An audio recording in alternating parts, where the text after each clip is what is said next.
Tere armsad kuulajad! Käes on aeg hingepesa esimeseks saateks, milles keskendume inimese sisemaailmale, pöörates erilist tähelepanu lapsepõlve mõjutustele ning laste ja lastevanemate omavahelistele suhetele. Mina olen Anna-Maria Venski ning minu tänaseks külaliseks on joogaõpetaja ja holistiline terapeut Terje Hakman-Salakorpi. Kuna inimesed ise oskavad kõige paremini välja tuua selle kõige olulisem enda juures, siis annangi sõnajärje üle Terjele. Tere, Terje! Tere! Suur tänu, et leidsid aega hingepesa saatesse tulla, et avardada meie maailmapilti, piiludes inimese sisemaailma. Räägi, milline on olnud sinu tee tänasesse päeva, mil tegeled inimeste aitamise ja juhendamisega, lähenedes inimesele terviklikult? No see on olnud iseenesest päris rohkete pööretega ja käänakutega tee. Et eks see lapsepõlv möödus ikka nii nagu meil kõigil nõukogude ajal. Ja pärast keskkooli siis ma õppisin pedagoogika ülikoolis sellel ajal tantsujuhtimist koreograafia teaduskonnas, kultuuriteaduskonnas õigemini. Ja pärast seda kolisin ma juba Soome pärast ülikooli lõppu elama. Ja sinna selle aja sisse mahtus, ütleme, et kasvamine aeroobikatreenerist spordiklubi juhiks. Ja siis, kui ma tagasi kolisin, siis mul oli juba joogapisik küljes, Ashtanga joogapisik küljes ja nii see tee algaski joogamaailmas, mis on tänaseks 11 aastat kestnud. Ja koos joogaga jäi üha rohkem see fitness-maailm ära ja tantsumaailm küll veel oli kuni lasteni. Kuni esimese lapse sünnini, siis jäi tantsumaailm ka natuke soiku. Aga joogaga tuli holistiline maailm ja siin ma siis nüüd olen. Mil määral sa ise oma isiklikus elus üldse kasutad õpitud teadmisi ja kuidas need sinu elu mõjutanud on? No eks ma ikka kasutan, et kui ma tunnen, et ma kuskile ummikusse jõuan mingite teemadega, siis see ikkagi paneb mind otsima ja küsimusi küsima, et sügavalt seest need vastused ikka leida, et miks ma siis astun nii-öelda selle sama reha otsa jälle ja jälle. Et midagi peab tegema, et sellest rehast mööda astuda. Et sa usud, et vastused on inimeste enda sees olemas enamasti? Need kõik on meie sees olemas, tuleb lihtsalt ennast usaldada. See ongi see keeruline koht. Et vaja on ikka selle kellegi teise kinnitust, et aru saada, et ma teadsin tegelikult seda. Just. Kas sa oled täheldanud mingit läbivat joont, mis vajab inimeste juures enim tervendamist, abi ja juhendamist? No, ütleme nii, et see eneseväärtustamine, enesehinnang, julgus olla see, kes ma olen, julgus välja öelda see, mida ma arvan või tunnen. Need on sellised põhilised. Ja need tulevad kõik sealt lapsepõlvest. Need algused. Milliseid teadmisi ise koos abikaasaga lapsevanematena olete õppinud holistilisest teraapiast? Kas on midagi, mida te teadlikult rakendate oma laste juures? Võib-olla kõige teadlikum on see, et märgata last nii palju kui võimalik, teadlikult huvituda temast, tema maailmast, et ta ei ole lihtsalt keegi, kellega sa elad ühes korteris, vaid ta on keegi, kellega sul on suhe. Nii nagu sul on sinu elukaaslasega suhe, nii on sul ka sinu lastega suhe. Nad ei ole lihtsalt suvalised inimesed, kellega sa jagad oma elupinda. Nii nagu meie isegi ju tahame seda, et meist huvitutakse, et me läheme kellegile korda, et meie päev läheb kellegile korda. Täpselt samamoodi ka laste puhul, sest oma holistilise terapeudi töö ajal ma ju näen seda kogu aeg, kui puuduses me kõik oleme lapsepõlves olnud, emad-isad on tööl olnud hommikust õhtuni, tihtipeale meie ainuke suhe on õpetajaga või kasvatajaga lasteaias, või siis ongi suuremad õed-vennad on meid kasvatanud, sest ema-isa on tööl. Või siis, kui on hästi läinud, siis on vanavanemad, kes on kasvatanud. neid eluväärtusi õpetanud. Ma arvan, et see on üks ikka põhilisem, et me lihtsalt ei elaks oma elu nii, et lapsed elavad oma elu ja sina elad oma elu ja siis kui ükskord nad on suured ja siis sa oled seal selles hetkes, et kuule, aga nüüd teeks midagi äkki koos ja siis laps ütleb, et aga ma ei taha, mul on sõbraga vaja, sõbraga veeta aega. Siis sa vratsid kukalt, et okei, kus ma valesti tegin. Aga seal just tegingi valesti, et ma ei teinud midagi koos lapsega juba siis, kui ta väike oli. Kas need ongi kõige olulisemad tähelepanekud, millele nagu lastevanemate tähelepanu juhtida või tooksid see veel midagi eriliselt välja? Ikka see, et kuidas me nagu räägime nendega, et kas me karjume või kui ärritunud me ise oleme. Et tegelikult kunagi ei ole küsimus lapses, vaid ainult meis endis. Siis kui laps on väike, kui me räägime sealt 1-7 eluaastast, siis on alati, kui mingi konfliktid, siis meis on see teema. Et miks me ei suuda nagu lahendada seda konflikti kuidagi või seda erimeelsust lapsega nii, et nii on, et miks me ei suhtu lapsesse kui eraldiseisvusse inimesse. Miks me surume talle mingid omi asju peale. Et tihtipeale sealt tekib see vastupanu lapse osas. Või siis lapsel. Ütleme nii, et kui ma suhtleks sama täiskasvanuga, siis ma alati arvestaksin teise nagu vastase osapoolega. Aga laste osas tihtipeale see, et me ütleme nagu on ja kogu lugu. Me vahel ei arvesta, et kui ta ütleb, et ma tahan neid sukapükse täna panna, siis see on tema valik. Jah, et sellised pisiasjad võivad tegelikult väga olulised, eks ole. Väga olulised, jah. Kõik söömine, eriti just riiete panemine, eks ju, et laps on väga hästi ise valitud endal riided. Jah, nad võivad olla küll meie mõistes kohutavalt valitud, aga need on tema enda valitud. Ja kui ta saab juba varases eas ise teha selliseid valikuid, millega ta saab hakkama, eks ju, mitte see, et söögi osa on see just, et mis sa süüa tahad. Me ei pane veel lapsele seda vastutust, et mis sa süüa tahad, kui ta on väike, vaid see on, mis on. Ja kui ta ei söö, siis see on ka okei, kui ta ei söö. Mitte ei pea 2 tundi laua ääres istuma ja punnitama seda endale sisse, mida ta tegelikult üldse ei taha süüa. Et need on need hetked, kus need on hästi väärtuslikud hetked, et lapsest saaks kasvada täiskasvanud inimene, kes oskab teha otsuseid oma sisetunde järgi, kuulates oma sisetunnet, valikuid ja otsuseid. Et võtta lapsi rohkem kui võrdse partnerina. Jah, kuigi me vastutame nende eest, eks ju, vaatame, et nendel on teatud vajadused on rahuldatud. Kas oskaksid esile tuua ka mõningaid laste käitumise iseärasusi, millele lapsevanemad peaksid tähelepanu pöörama, mis võiksid viidata sellele, et laps vajab rohkem toetust ja tähelepanu? Kindlasti on need samad, kui üks on näiteks see katkise küpsise fenomen. Mis tähendab seda, et kui lapsel on olnud pingeline päev või tal on kontakt lapsevanemaga kehva, sest oleme terve päev lahus olnud, siis on tegelikult lapsevanema ülesanne aidata lapsel need pinged maandada. Kas mürades, alati müra minna ja naer on ju kõige parem pingemaandus, aga tihtipeale meil ei ole aega selleks, vaid on kohe vaja, eks ju, koju tulla süüa tegema mida iganes. Ja see katkise küpsise fenomen on selline, et kui seal pakis on, näiteks küpsise pakis on see viimane küpsis ja see on katkine, siis see võib olla maailma lõpp ühele lapsele. Kui tal on juba kogunenud pingeid sinna sisse, mida ta ei ole saanud maandada või osanud maandada. Aga see ongi see, et kui me ei aita lapsel pingeid maandada, siis see lõpuks lõpeb sellega, et kas ta jonnib või ta saab mingi täiesti imeliku asja peale suure kohutava, ma ei saa öelda närvivapustuse, aga emotsionaalse purske. Et see on katkise küpsise fenomen. Et laps ei jonni niisama kunagi.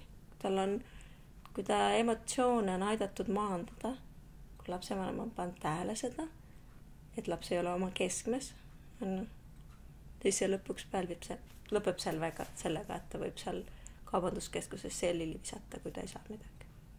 Kuidas siis sellises olukorras reageerida lapsevanemana? Aga siis tuleb tal lasta lihtsalt karjata. see on okei.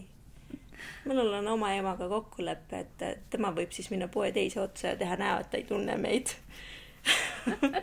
Et see on okei, tema on teise ajastu inimene, tema arvates lapsed ei peaks jonnima. Loomulikult nad ei peakski, aga tihtipeale see meil ei õnnestu. Aga tunnete väljendamine on palju tähtsam kui nende allasurumine. Ja see on üks viis. Ega lapsed ei vaata seda, mis teised nendest arvavad. Meie ju õpetame neile selle. Nii pole ilus vaatad, mis teised arvavad sinust. Õpetades neile seda, et teiste arvamus on tähtsam kui minu enda arvamus või minu enda sisetunne või vajadus.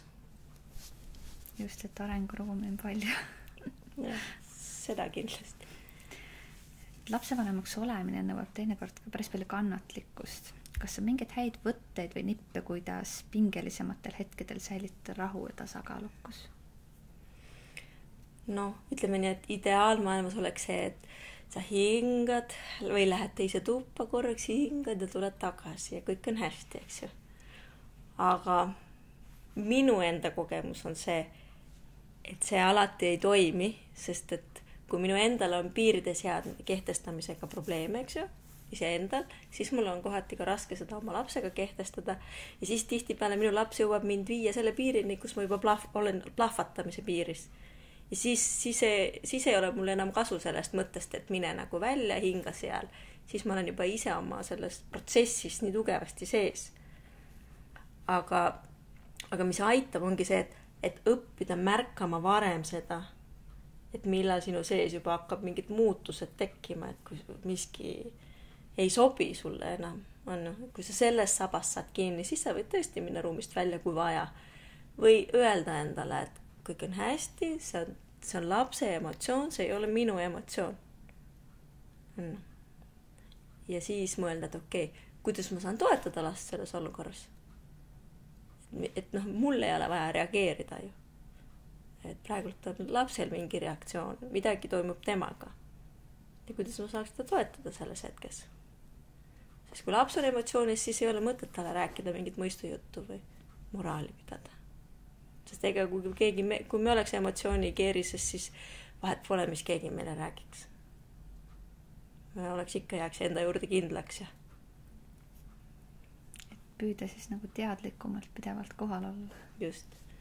Et tunda iseennast, see on kõige tähtsam. Õppida iseennast tundma, kuidas sa mingis olukorras reageerid ja läbi selle sa saad ennast juhtida. Et mingi konflikti olukord ei lõppeks sellega, et paugutame uksi või karjume lapse peale. Väikeste laste kasvatamise ja arengu juures tuleb ette perioode, kus laste enda ohutuse huvides tuleb neid justkui keelata. Et kuidas sina suhtud keelamisse ning kas saaks midagi ära teha selleks, et ei peaks lastele pidevalt korrutama, et ei tohi? No, siin ma ütlen jälle, et ideaalmaailmas me ei peaks ütlema sõna ei, eks ju. Samas jälle me peame õpetama lapsele ei ütlema. Et ei kasvaks täiskasvanud, kes ütleb iga asja peale ja siis on ise üleväsinud ja depressioonis ja nii edasi. Et ma arvan, et ei on omal kohal seal, kui laps on eluohtlikus olukorras. Sest see on meie vastutada. Eks ju? Et temaga oleks kõik hästi. Aga küll ei peaks ei olema iga sammu peale, et ära tee seda või ära võtta seda või ei, nii ei tohi või. Et siis peab lapsevanem nagu jälgima seda, et mis asjade peale ta ei kogu aeg korrutab. Et kas ta saab midagi muuta. Täpselt see, et kui mul on kodu, kus on palju nipsa asju ja siis ma pean kogu aeg käima lapse sabas ja ütlema ei. Või on mõistlik panna paariks esimeseks eluaastaks need asjad ära, teha kodu turvaliseks ja laps saab rahulikult avastada oma maailma. Ja ta saab tugeva aluse ennast usaldamiseks saab tugeva aluse. Et ta õpib ennast usaldama. Mitte see ei tehta kohe maha, nii kui ta mingit initsiatiivi näitab üles, siis tõmmatakse tal see maha kohe. Ei, et see ei ole justkui õige. Justkui tema ei ole õige või tema valikud ei ole õiged elus. Et see on vast, ma arvan, kõige olulisem seal. Ja see ei on jälle see teadlikkus märka, millal sa ütled ei ja millal see on omal kohal ja millal see ei ole omal kohal. palju meid lapsevanematena mõjutab üldse see, millised on meie enda vanemad olnud? No väga palju. No absoluutselt täiesti. Et kui sul omad lapsed sünnivad, siis sa märkad ühel hetkel ise samamoodi, et näevad, ma teen täpselt samamoodi, mis mu ema tegi või isa tegi. Et see iseenesest see on tore, et kui sa märkad seda ja siis sa saad muuta neid asju, sest tegelikkuses mina tean, et mina ise olen küll mõelnud, et mina kunagi ei tee oma lastega nii, nagu minu ema tegi ja siis seda enam on väga hull nagu enesekriitika siis, kui sa märkad, et ma teen just nii, nagu minu ema teeb. Aga jah, me ju õpime 3 esimest eluaastat, me ju ainult observeerime oma vanemaid. Ja sellepärast me oleme oma vanemate moodi või maneerid või hääle maneer, kõik on ju vanematelt. Sellepärast, et laps ju õpib esimesed eluaastad ainult vaadates. Ja kui see on nagu norm, et lapsevanem karjub või kritiseerib või annab hinnanguid, siis mingi hetk märkame ise täiskasvanuna, et me teeme täpselt sama. Anname hinnanguid, kritiseerime. Või siis, kui meie sõnum ei jõua kohale, siis me tõstame häält. Arvates, et inimene siis mõistab paremini, kui tõstab häält. Nii on. Aga kui oleks olemas üks universaalne mudel, et pakkuda lastele tervet, õnnelikku ja täisväärtuslikku lapsepõlve, siis millistest pidepunktidest see võiks lähtuda?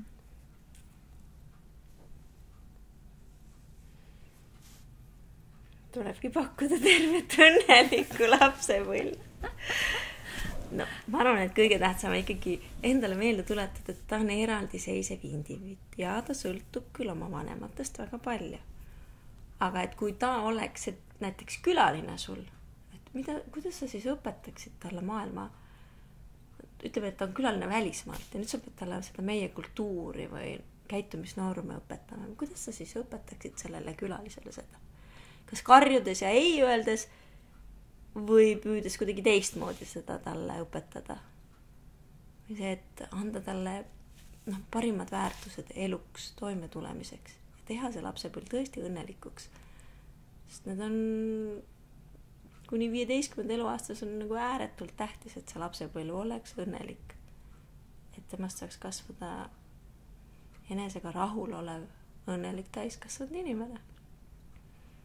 Et see on nagu nii palju kui võimalik vähendada seda stressi ja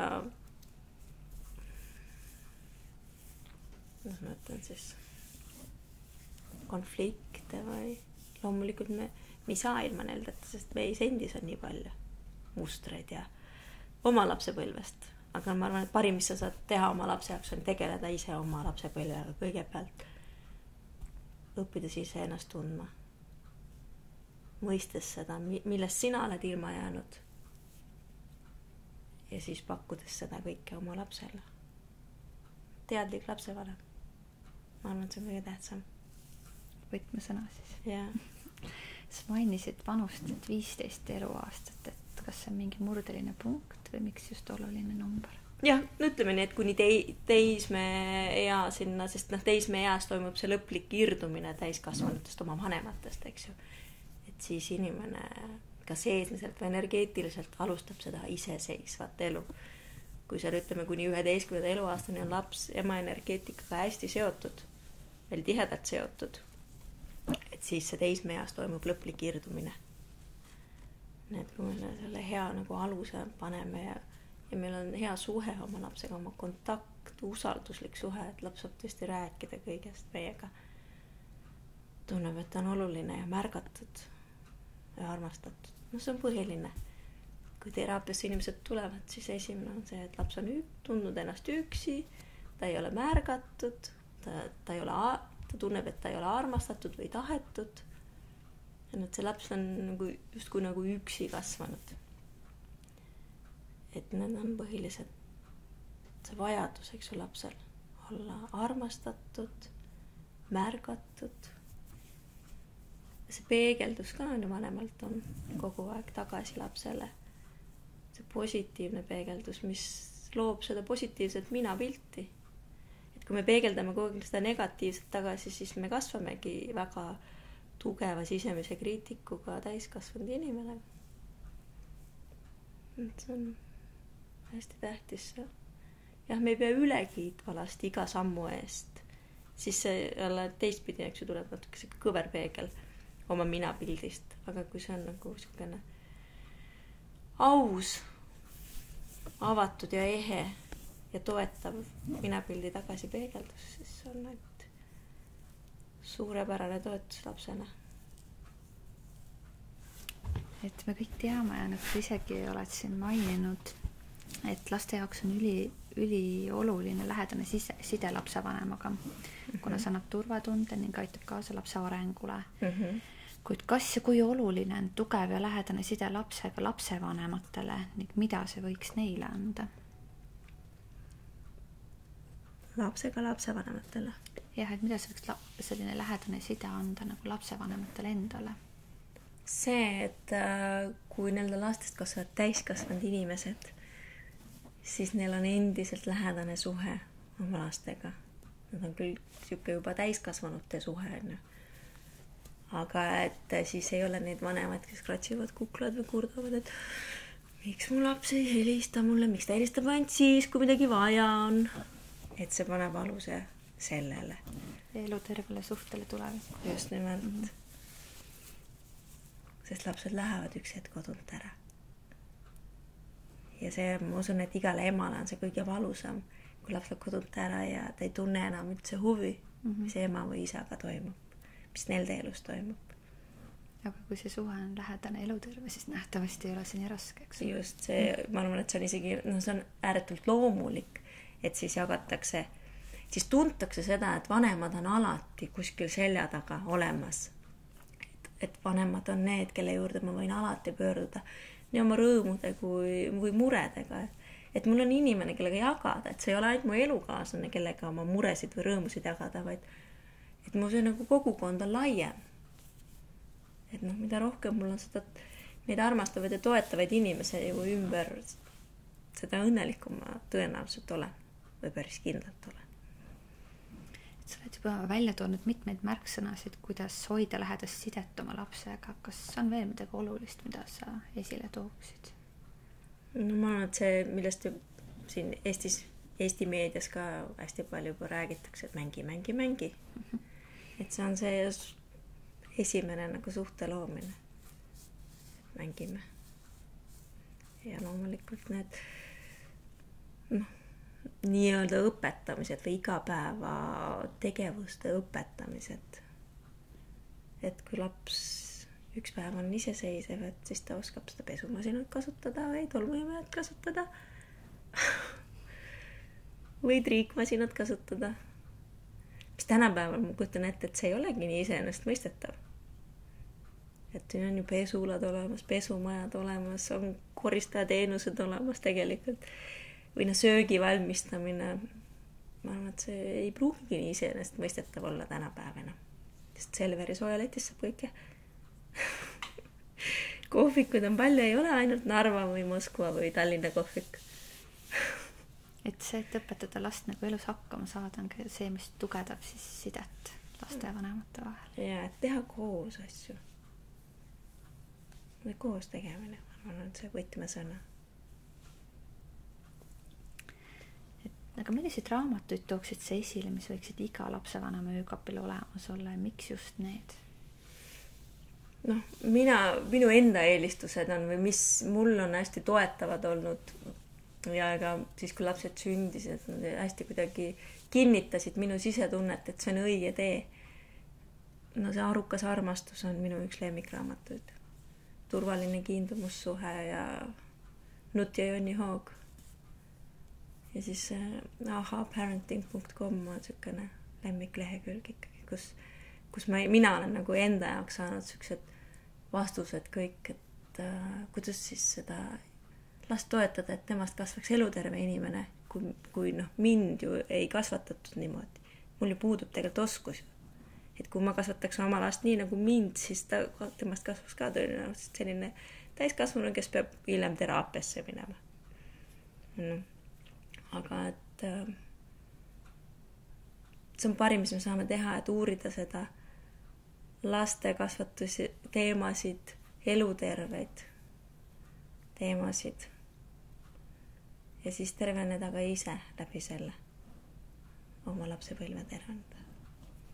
Et alati ei peagi kõiki see oskama, ei peaks olema häbi asi otsida siis... Nagu me ei oskagi tegelikult ju.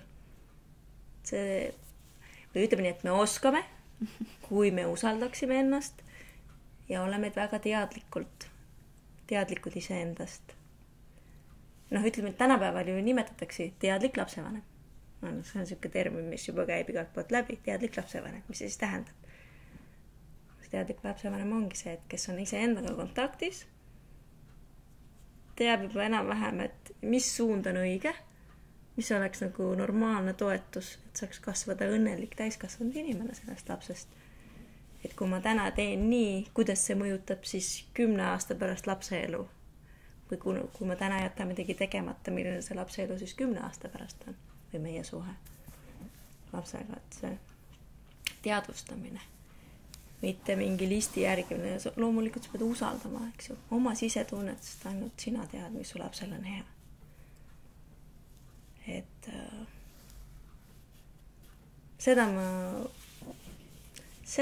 need on kuldsed sõnad, mida mulle ükskord kunagi üks sõbranna ütles, kui ma otsin esimest last, ta ütles mulle, et usalda ainult iseennast, sest ainult sina tead, kuidas peab minema protsess. Mitte ükski arst, mitte ükski kasvataja või õpetaja, vaid ainult sina tead. Et julgust kuulata iseennast. Jaa, sest kui meil on endaga kontakt, siis me teame, mis on õige. Sest meie sees on ju need kõik väärtused olemas ju. Ja need ei ole kuskil kadunud. Lihtsalt meile on seal ühiskonda vahepeal mingid muid väärtusi hirmsasti pähe määrinud. Just kui need oleks kõige õigemad. Oleme palju rääkinud nüüd lastest ja lapsepõlvest, aga kuidas on lood täiskasvanute sisemise lapsega? Kas üldse on olemas selline tegelane nagu sisemine laps? No ikka on, kus see meie laps ikka kaob? See, kes me oleme sünnihetkest saadik olnud, see on ju kõik meie sees, ainult keha on ümber lihtsalt suuremaks kasvanud ja elukogemusi on juurde tulnud. Kõik see on meis alles. Kui oluline on säilitada ühendus oma sisemise lapsega ning kuidas temaga üldse kontakti saada? No selles mõttes on oluline, et see sisemine laps tuletab meile meelde, kuidas oli mängida, kuidas oli tunda rõõmu lihtsatest asjadest, kas või sipelga vaatamisest, kes toimetab selle männiokkaga, et sinna pesani jõuda. Kui palju meist täna võtab seda aega, et seda sipelgat vaadata? Võib-olla minuskule multifilmis vaatame koos lapsega seda, kuidas sipelgad elavad või kärbsed ja ämblikud. Et kui meil on hea kontakt meie sisemise lapsega, siis sellised loomingulised tegevused ja kohal olemine on meile palju loomoomasem. Et me ei kaota nagu ennast ära sellest igapäevast virvarri, et on vaja seda teha, selle eest vastutada ja seda organiseerida. Et see toob rohkem meid kohale. Ma arvan, et ta aitab tuua kohale. See ei tähenda seda, et kui me oleme täiskasvanud inimesed, nii-öelda täiskasvanud, eks ju, see olekski ju hea ju. Et me nagu ei tooks seda piiri sinna lapse ja täiskasvanud vahele, et see kõik on ju üks tervik.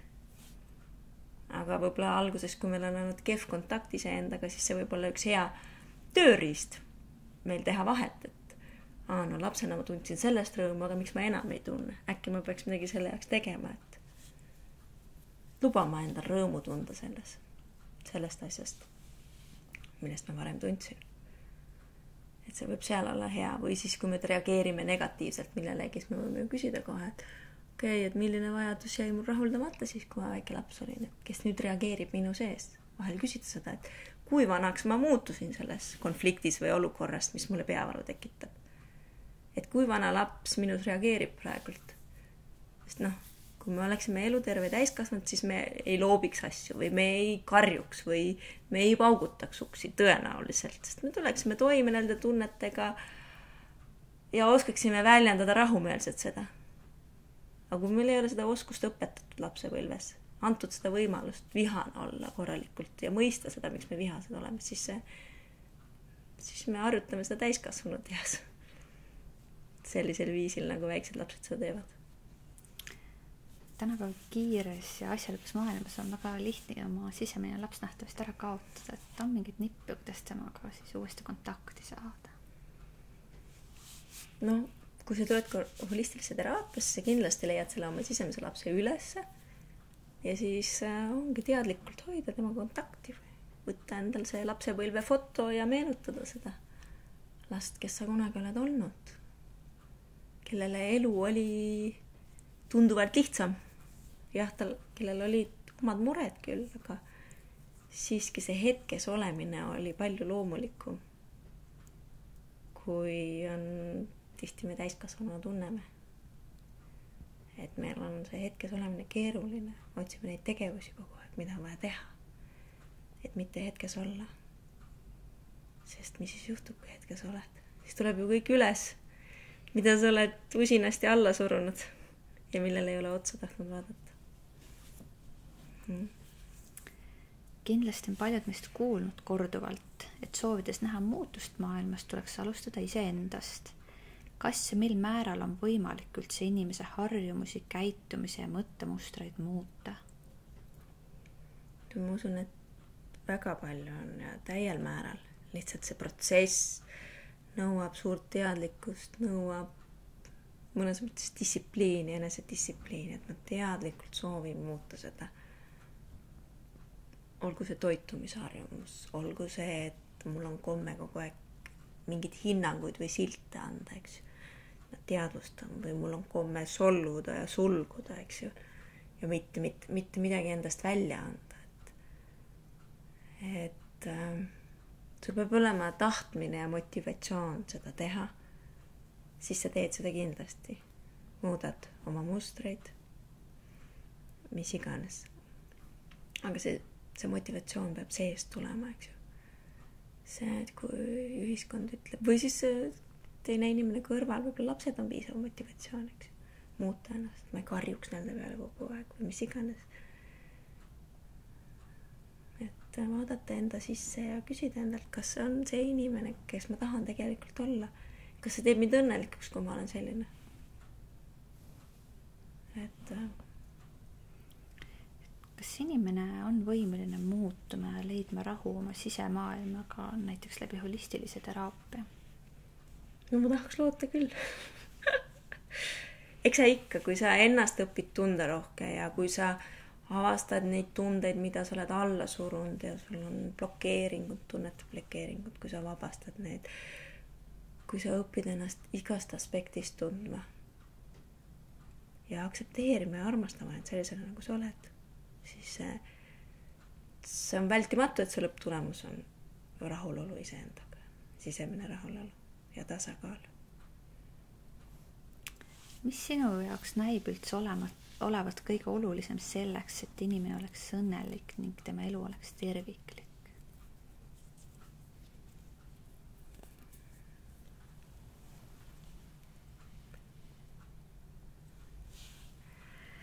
Okei, mis on kõige olulisem? Just. Ma arvan, et see ausus. Kui sa oled aus iseendaga ja julged seda ausust väljendada, on sinu tõde. See ei ole selline tõde, et no, ma nüüd üldse jala alla ja nii on ja ei ja noh, et me mingit kompromissi või ei tee elus, vaid see, et kui sul sinu hinges on, sa tead, et sa oled õigesti teinud ja see on sinu jaoks hea. Ja sul on endaga rahu. Siis ongi nii. Sul ei ole mingit sisemist vastuolevu konflikti. Ja sa oledki õnnelik. Iseenesest.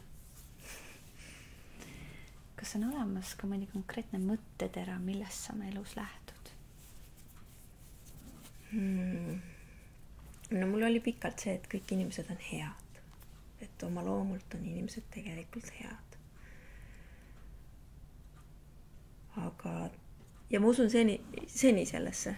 Aga võib-olla tänasel päeval mul on võib-olla see fookus on sellele, et vähem karta.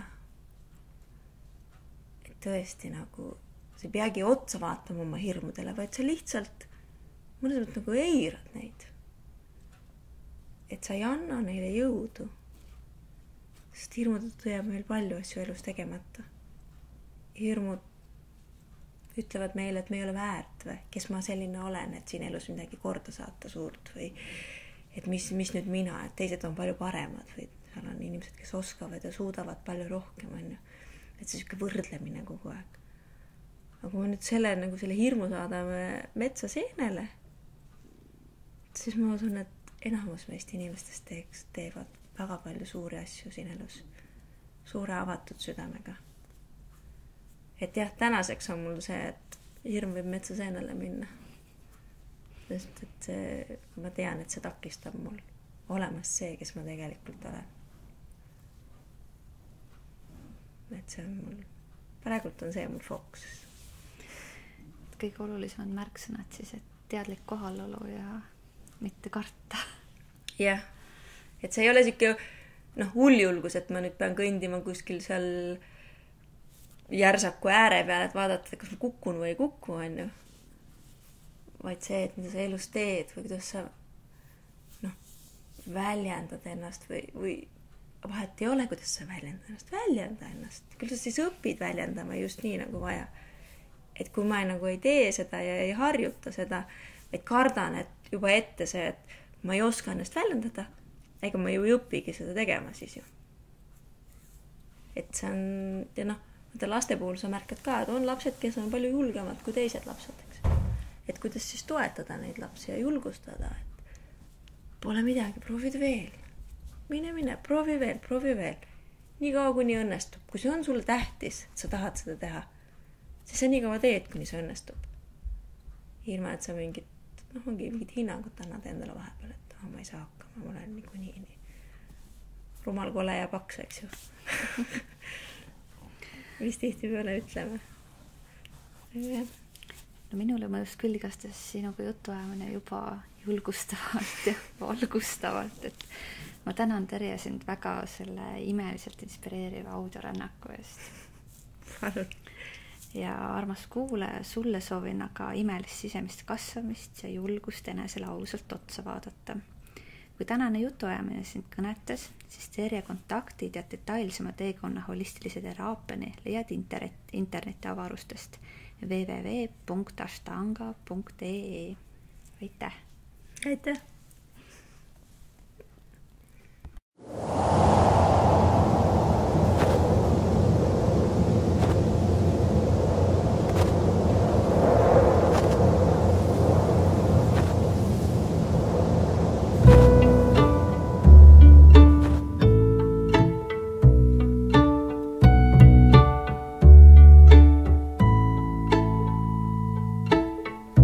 Luba ma vaatan, kas su silmades on sina või on seal sügise hall. Luba ma vaatan, kas su silmades on sära või on seal pimedus. Ava nüüd silmad, hommik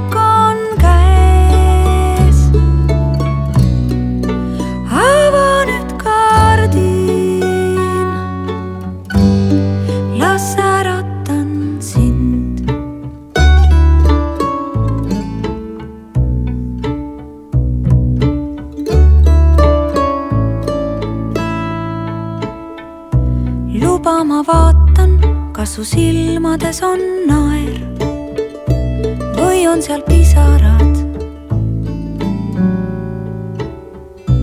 Luba ma vaatan, kas su silmades on kuul.